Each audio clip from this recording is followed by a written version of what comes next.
Low lying placenta किंवा placenta प्रिव्हिया नक्कीच आईच्या आणि बाळाच्या जीवाला धोका होतो का? नमस्कार, मी डॉक्टर स्नेहांजली. समज की गैरसमज या सदरामध्ये परत एकदा आपलं स्वागत आहे.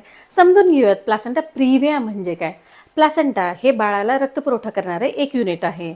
आता हा प्लासेंटा लो लाईंग असेल म्हणजे खालच्या सेगमेंटला असेल तर ऑलमोस्ट 90% मध्ये जसं गर्भाशय वाढत जातं तसं तसा हा प्लासेंटा वरती सरकतो.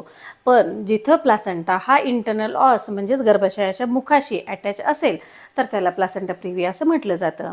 ज्या वेळेला पूर्ण दिवस भरलेले असतात आणि कळा चालू होतात त्यावेळेला हा चिकटलेला प्लासेंटा कळांमुळे ह्या गर्भाशयापासून सेपरेट व्हायला सुरुवात होते आणि त्यामुळे पेशंटला अतिशय रक्तस्राव होऊ शकतो.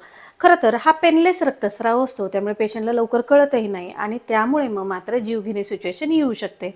जेव्हा प्लासेंटा प्रिव्हिया आहे काही प्रिकॉशन घ्या. ते म्हणजे काय? प्रवास टाळा, वजन उचलू नका, संबंध टाळावेत, अगदी पोट साफ होत नसेल किंवा खोकला येत असेल तर वेळेमध्ये औषध घ्या. डिलिव्हरीच्या वेळेला मात्र चांगल्या हॉस्पिटलची निवड करा जिथं की ब्लड बँकसुद्धा अटॅच असेल. तुम्ही वेळेत काळजी घेतली तर तुमच्या जीवावरचा आणि बाळाच्या जीवावरचा धोका नक्कीच टळू शकतो. धन्यवाद.